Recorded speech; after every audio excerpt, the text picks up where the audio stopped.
So now these here are moving chloroplasts under my microscope at very high magnification, and in this video today I want to show you how you too can prepare chloroplasts so that you're able to see them under the microscope. It's actually one of the easiest preparation techniques possible, and then later in this video I want to talk a little bit about the biology and explain to you why these chloroplasts actually move around and what their role is.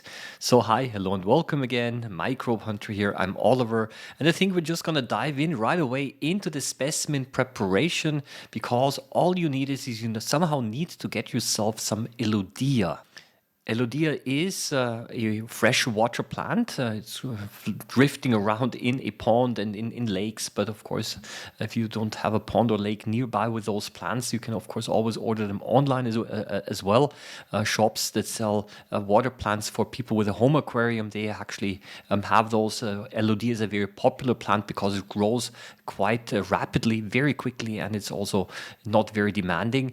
All I have done is I basically took some scissors and cut off a small piece of one of those leaves. You can also rip it off with your fingers, place it on a microscope slider, a small drop of water goes on top of it, and then a cover glass, and that's it. Right? It's really that simple. The leaves are so thin that the cover glass presses them completely flat, and we get a very nice and even specimen. So now let's put it under the microscope. Of course, you always want to start with the lowest magnification first to get a best overview. Here we can already see the leaf, and quite noticeable is it's pretty transparent. It's pretty bright. That's a very good sign.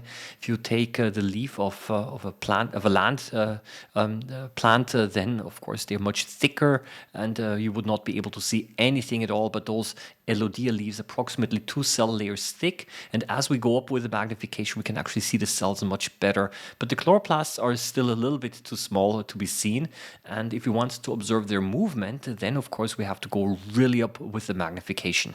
Now most of the cells I see over here are actually quite tightly packed with those chloroplasts, and therefore there is not a lot of space for them to move. So what I'm looking for right now is I'm looking for some cells that are not quite as densely packed, and I was able to find a few of those as well.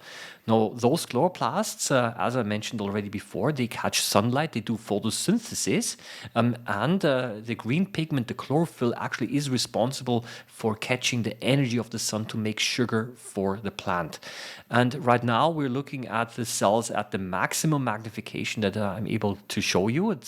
I'm using my 100 times objective, and you can see that the chloroplasts are actually moving around in a circle next to the cell wall, and this is because in the center of the cell there's this large central vacuole which presses all of the other parts of the cell to the side, and then the chloroplasts, they're moving around on the side near the cell wall and circling. Now, why are they doing that? Well, they're not moving on their own, but rather in the process of cytoplasmic streaming, as it's called.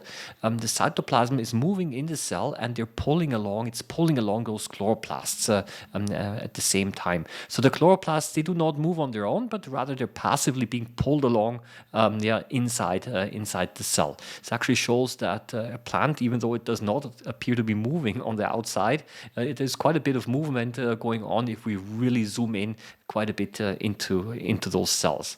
Now, a little bit about the history of the chloroplasts. Where do they actually come from? Well, many years ago, a long time ago, those chloroplasts were actually independent cells. They were photosynthetic bacteria catching sunlight, and these photosynthetic bacteria, they moved into a host cell, and they started to live inside the host cell. And this host cell then became a plant.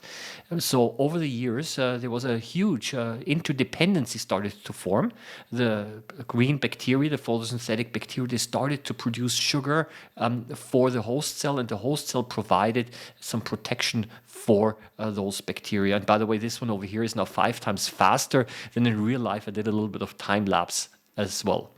Now, and as the years went by, the interdependency grew so strong that the photosynthetic bacteria actually became cell organelles and an important part of a plant cell. So right now, in most cases, There are some exceptions, but in most cases it's not possible to remove those chloroplasts anymore. They would not be able to survive on their own. There are a couple of exceptions, of course, as always in biology, but it's quite notable because those chloroplasts also have their own DNA. There's also some evidence that indeed they were once independent cells. This principle is referred to as endosymbiosis, and not only happened with the chloroplasts, but also with the mitochondria, which are providing energy for the cell.